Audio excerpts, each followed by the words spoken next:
You've heard me talk a ridiculous amount about protein and how it is absolutely crucial for losing body fat, maintaining muscle mass, keeping the metabolism healthy, and shutting off sugar cravings. And you probably know some of the obvious proteins like beef, chicken, and pork. But today I wanted to highlight some more unconventional proteins to help you switch up your protein routine. And even if you're vegetarian or plant-based, some additional options that maybe you haven't thought of before. These are high protein foods that can help support a body recomposition or weight loss journey. Let's dive into it. My name's Autumn. I'm a certified clinical nutritionist with my master's Nutrition Human Performance, and today's video is sponsored by Kettle and Fire. More on them in a bit. Okay, that first one is halloumi. Halloumi is a grillable cheese. In fact, it's a great alternative to many chicken-based meals. About 4.5 ounces of halloumi has roughly 30 grams of complete protein. Now, halloumi is a dairy-based protein, so if you're vegetarian, it's a great option for you, or even if you're omnivorous, obviously it's still a great option. It's also a very fast and easy protein because you could grill it, or honestly, you could just eat it out of the package. It doesn't really matter, but it does taste amazing grilled. Now, halloumi, along with the protein, does have quite a bit of fat along with it as well. So when you're using halloumi, you probably don't need to add in additional fat sources unless you are very active and need that extra fat for satiety. I did share an amazing grilled halloumi kale salad recipe. If you want to check that out, I'll have that video linked right up here. Okay, the second is kefir. Now, kefir is a fermented milk. It's made by adding what's called kefir grains into milk and just letting it sit for like 12 or 24 hours, and that's it. It's actually quite easy to make. Because it's made from milk, it is a high quality source of protein,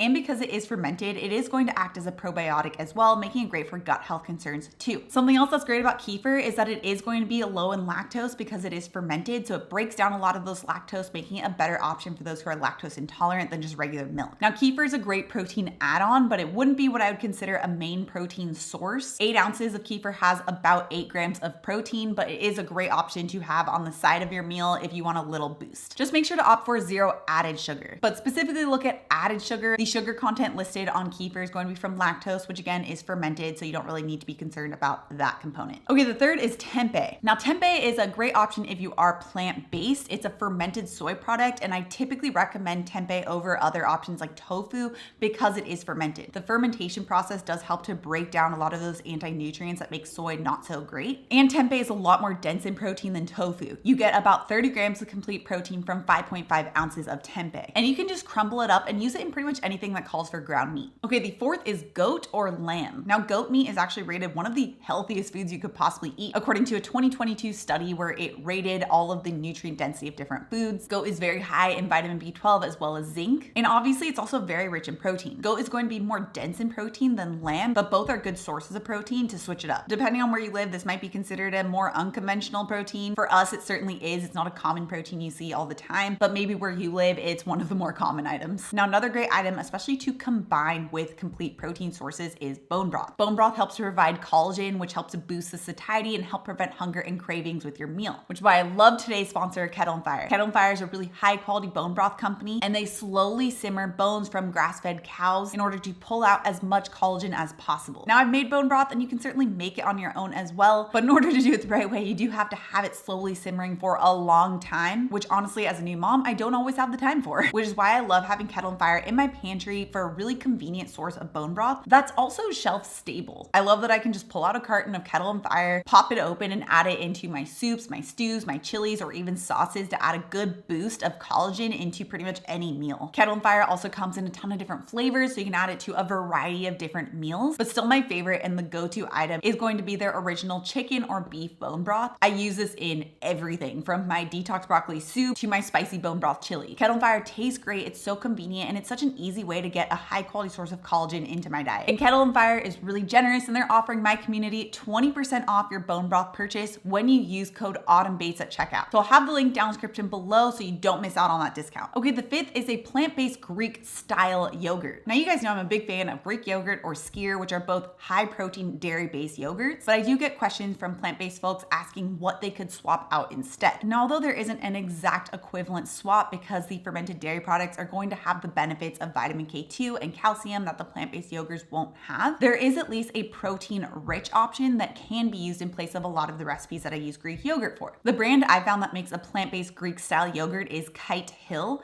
and they even have an unsweetened option. Now, all of the plant-based yogurts are going to be adding in protein, usually in like a protein powder form. I believe it might be a soy isolate. So again, if you're able to stick to more of the traditional Greek yogurt, then I would recommend that. But if you are 100% plant-based, then at least you could look for these Greek-style plant-based plant-based yogurts. Okay, the 6 are oysters and mussels. These are also rated some of the absolutely most healthy foods you could eat because they are just so packed with nutrients, especially vitamin B12. So if you're lacking in vitamin B12, having oysters or mussels a few times per week or even once a week would be a great addition. But they're also rich in choline, which is really important for both liver and brain health. Okay, number 7 is nutritional yeast. Now, nutritional yeast is a plant-based source of complete protein, and typically you would use it as a swap for cheese. It has a really like cheesy, nacho cheesy type of flavor. It can be quite strong. Some people love it, some people don't. Although I sort of fall in the camp of like right in the middle, depends on the recipe. But nutritional yeast is literally made from inactive yeast cells, which doesn't sound so appetizing when you say it like that, but it does have quite a cheesy flavor. And 2 tablespoons of nutritional yeast has about 6 grams of protein. So especially if you're plant-based and you're looking for additional sources,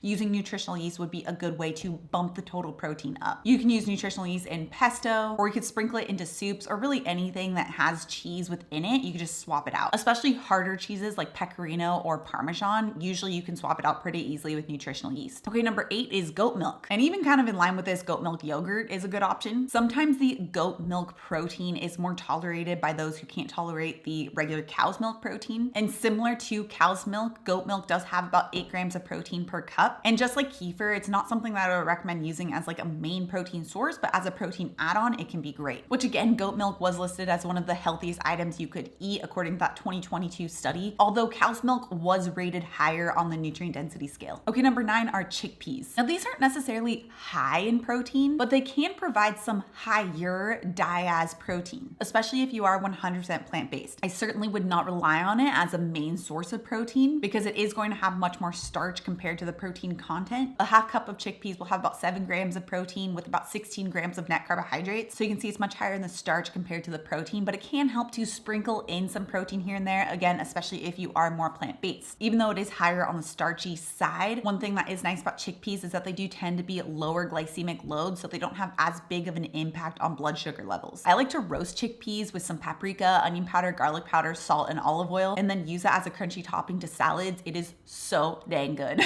Now, I mentioned a few of these items are listed on the healthiest foods you could possibly eat according to that 2022 study. If you want to see the rest of those, you can check out this video next. Also, if you're new to my channel and you love this science-backed information, make sure you subscribe right here. Come out new videos every Tuesday and Thursday. All right, guys, thanks so much for tuning in, and I'll see you in my next video.